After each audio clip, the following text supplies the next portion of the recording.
अच्छा मैं आपको मजे की बात बताऊं, मेरी 6 बेटियां हैं, उनमें से कभी कोई स्कूल नहीं गया। मेरी 6 की 6 बेटियां स्कूल है। एक मिनट, ये बताए मुझे, 6 बेटियां हैं, 6 की 6 कभी स्कूल नहीं गई, फिर तालीम और सब कुछ कैसे उनका? तो हमने घर में स्किल्स को फोकस किया ना। हमने स्कूल घर में बच्चों को एआई सिखाया, स्किल्स सिखाई, यूट्यूब यूज किया।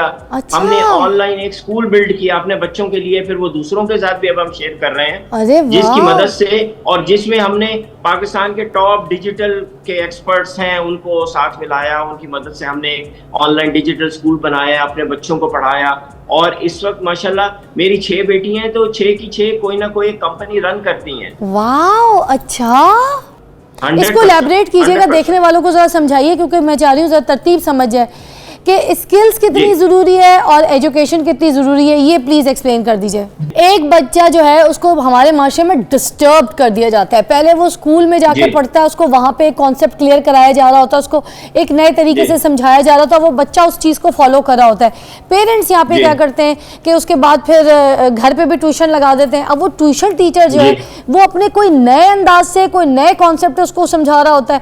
बच्चा इधर परेशान है कि मैं उस कॉन्सेप्ट से समझूं जो मैं सुबह स्कूल में समझ कर आया था, या ये कॉन्सेप्ट जो मुझे टीचर समझा रहा है। ये दो चीजों का भी तो प्रेशर है ना बच्चे को। अब इस वजह से बच्चा कोई बीच का रास्ता ढूंढता है जहां पे वो रट्टाफिकेशन पे आ जाता है।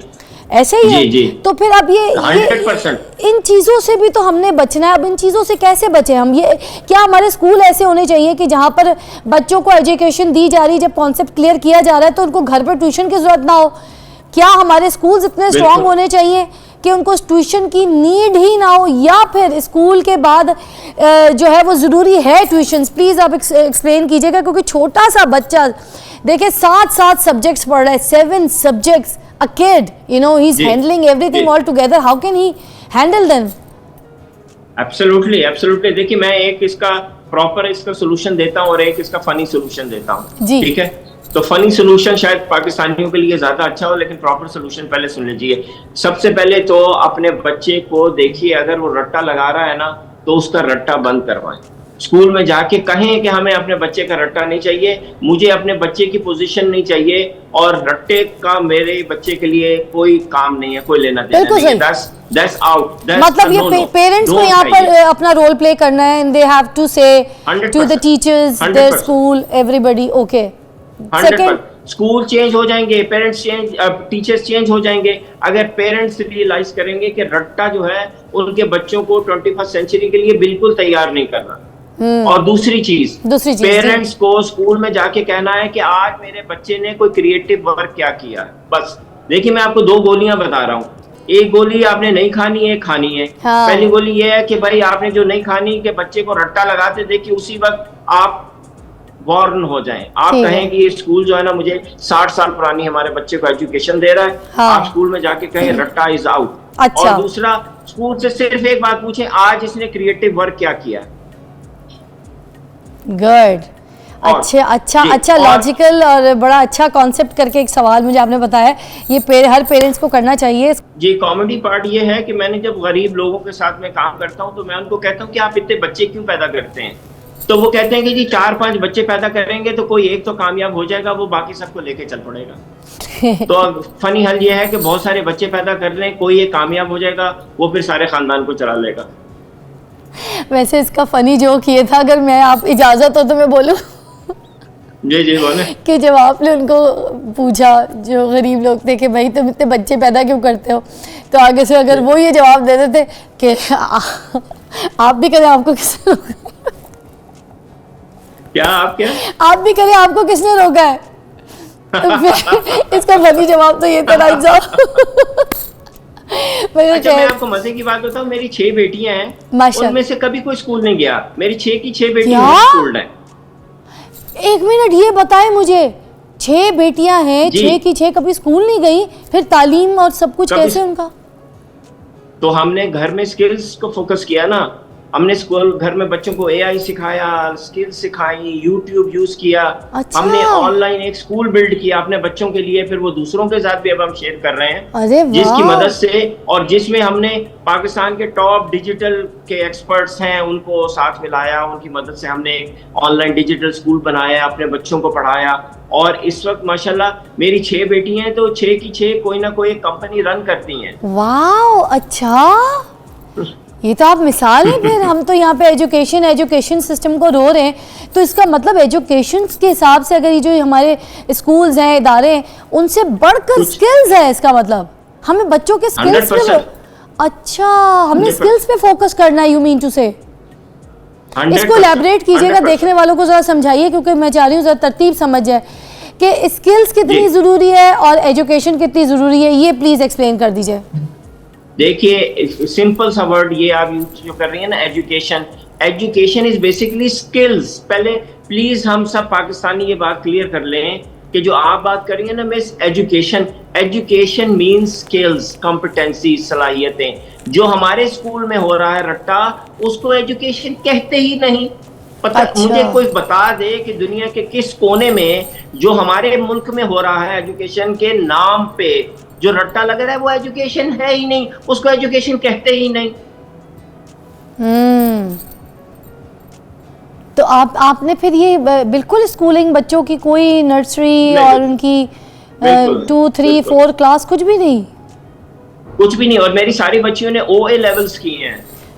अच्छा, तो फिर ये कोर्सेज कैसे हुए उनके, किस तरह से किए? बस हमने घर में, देखिए घर में आप बच्चों की बेसिक लर्निंग स्किल्स बिल्ड करें, उनको क्रिएटिविटी सिखाएं, उनको आर्ट सिखाएं, उनको बुक रीडिंग सिखाएं, ठीक है। जब उनके अंदर स्किल्स बिल्ड हो जाएं, फिर उनको इंडिपेंडेंट लर्नर बना दें, फिर वो इंडिपेंडेंटली स्टडी करें, और फिर OA लेवल्स के सारे मटेरियल्स ऑनलाइन पड़े हुए हैं। अच्छा राइट साहब, जहाँ तक मुझे आपकी बात समझ आई है वो ये है कि आप एजुकेशन के खिलाफ नहीं है, मगर एजुकेशन सिस्टम के खिलाफ है यहाँ जो हो रहा है, सिस्टम के जो रट्टाफिकेशन एंड एवरीथिंग। जी आप जरा गिनते जाइए। मेरी सबसे बड़ी बेटी जो है वो कंपनीज रन करती है, and she has done almost completed her PhD प्रोग्राम। वो लीडरशिप में PhD कर रही है। मेरी दूसरी वाली बेटी जो है वो लर्निंग AI की एक्सपर्ट है, डिजिटल मार्केटिंग करती है, उसने लर्निंग के प्लेटफॉर्म्स बिल्ड किए हैं। मेरी तीसरी बेटी होम स्कूल्ड है, वो पूरा का पूरा स्टूडियो रन करती है, एजुकेशनल वीडियोस बनाती है, 7,000 से ज्यादा वीडियोस बना चुकी है। वाह, इम्प्रेसिव, क्या बात है जी। ये तो आपने नई चीज़, नया रास्ता दिखाया है मुझे लगता है लोगों को।